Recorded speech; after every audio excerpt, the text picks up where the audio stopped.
Remittance remittance ব্যাংকে দিব না হুন্ডিতে দিব। এখন সবার উদ্দেশ্য করে আমি একটা কথা বলতে চাচ্ছি, আমরা যে ব্যাংকে টাকা না দিয়ে হুন্ডিতে টাকা দিই, ঠিক আছে? তো এখানে হুন্ডিটা আসলে কি, টাকাগুলা কিভাবে যাচ্ছে, কোথায় যাচ্ছে, কে পাচ্ছে, কে ব্যবসা বাণিজ্য করতেছে এই টাকা দিয়ে, এটা হচ্ছে যে মূল বিষয়। এখন আমরা ব্যাংকে দিলে বাংলাদেশ সরকারে পাচ্ছে, এটা রেমিটেন্স। আমরা বুকে হাত দিয়ে বলতে পারতেছি আমরা দেশের জন্য কিছু করতেছি, রেমিটেন্স পাঠাই, ঠিক আছে?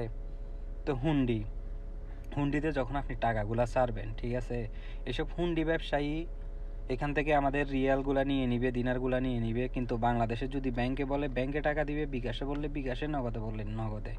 তো তাহলে কি হচ্ছে, দেশের টাকা দেশেই গুড়ি গাড়ি রয়ে গেল, আমরা যে এখানে কষ্ট করে যে টাকাগুলা ইনকাম করলাম এগুলা এই দেশেই রয়ে গেল। তো এই দেশে কে বুক করতেছে টাকাগুলা?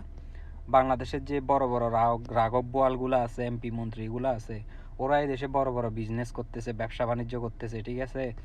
এগুলা কিভাবে করতেছে, আমাদের টাকাগুলা ওরা কিনে নিচ্ছে, আর ওদের কালো টাকাগুলা ব্যাংকে জমা করে দিচ্ছে, বিকাশও দিয়ে দিচ্ছে, আপনার নগদের মধ্যেও ছাপতেছে। তো মধ্যস্থ হুন্ডি ব্যবসায়ীরা কি আমাদের থেকে টাকাগুলা ক্রয় করে, রিয়ালগুলা দিনারগুলা ক্রয় করে, ওরা লাভবান হচ্ছে। কিন্তু আমিও লাভবান হচ্ছি না, আপনিও লাভবান হচ্ছে না, দেশও লাভবান হচ্ছে না।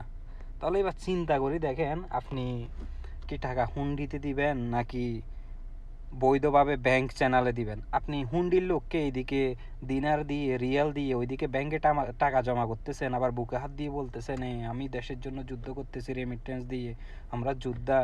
এটা ভুল, এটা অনেক লোকেই এটা জানে না। এটা আপনারা হুন্ডিতে মধ্যে টাকা দিবেন, বর্তমানে গুজব ছড়াচ্ছে হুন্ডিতে টাকা দেওয়ার জন্য। তো হুন্ডিতে টাকা দিবেন তো কি হবে, এগুলা দেশের এমপি মন্ত্রী যারা কালো ব্যবসায়ী আছে, ওদের কালো টাকা সাদা হবে যে, আমার আপনার কিচ্ছু লাভ হবে না, বুঝছেন? সো সবাই ব্যাংকে টাকা দেন, বৈধভাবেই টাকা দেন, এটাই কামনা।